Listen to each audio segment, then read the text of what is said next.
Indonesia menjadi negara tertinggi kedua yang terjangkit virus mematikan tuberkulosis. Data Kementerian Kesehatan menunjukkan sepanjang tahun 2024 hingga Maret 2025, sebanyak 23.858 pasien meregang nyawa karena TBC. Dari jumlah pasien terjangkit mencapai total 1 juta lebih kasus hingga Maret 2025. Data penyebab kematian akibat TBC pun beragam. Sebagian besar pasien meninggal karena tidak terdiagnosis, terlambat diobati, dan memiliki komorbiditas. Hal ini menunjukkan keganasan penyakit TBC bila tidak ada penanganan serius dari pemerintah. Di dalam upaya melawan keganasan penyakit TBC, vaksin tuberkulosis M72 yang disponsori Gates Foundation akan diuji secara klinis di Indonesia. Presiden Prabowo Subianto mengatakan Bill Gates akan menjadikan Indonesia sebagai tempat uji klinis vaksin TBC yang dikembangkan pendiri Microsoft tersebut. Pertama, beliau sedang kembangkan vaksin TBC untuk dunia, tapi Indonesia akan jadi salah satu tempat yang akan diuji coba.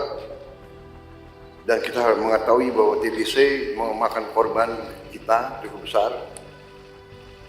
yang meninggal hampir 100.000 tiap tahun. Dan itu tekad kita untuk menurunkan, dan beliau menunjukkan komitmen beliau untuk terus bantu kita di bidang itu. Juga untuk beliau sedang kembangkan vaksin malaria. DPR RI melalui Komisi 9 ikut merespon rencana pemerintah menjadikan Indonesia sebagai destinasi uji klinis vaksin TBC M72. Wakil Ketua Komisi 9 DPR RI Putih Sari menyebut, uji klinis vaksin TBC M72 telah direncanakan sejak lama.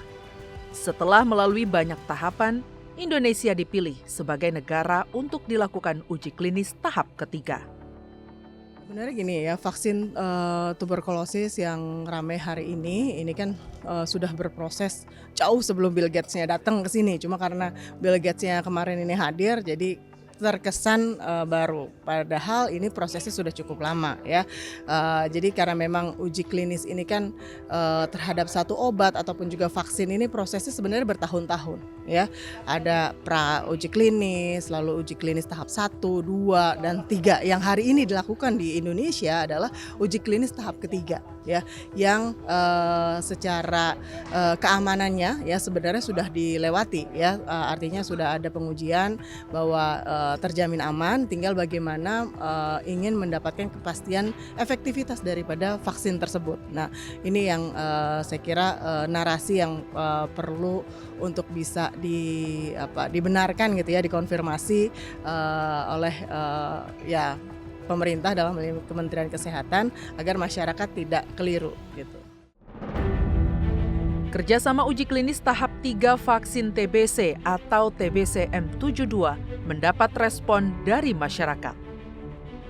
Di media sosial, warganet menyatakan kekhawatirannya Indonesia akan dimanfaatkan sebagai kelinci percobaan dan mendapat nasib malang apabila vaksin tersebut gagal. Putih Sari menyebut kekhawatiran masyarakat adalah wajar karena muncul dari ketidaktahuan masyarakat. Ya, saya kira adapun respon yang negatif itu wajar karena ketidaktahuan kan gitu. Makanya kami mendorong Kementerian Kesehatan untuk bisa melakukan sosialisasi secara masif ya, memberikan pemahaman secara benar ya kepada masyarakat terkait dengan proses uji klinis ini ya. Risikonya seperti apa sih? Transparansi menjadi hal yang penting yang harus dilakukan pemerintah perihal uji klinis vaksin TBC milik Bill Gates. Kepercayaan masyarakat menjadi barang langka yang perlu menjadi perhatian pemerintah. Coba-coba vaksin TBC diharap menjadi awal bagi kebangkitan Indonesia melawan serangan ganas penyakit tuberkulosis.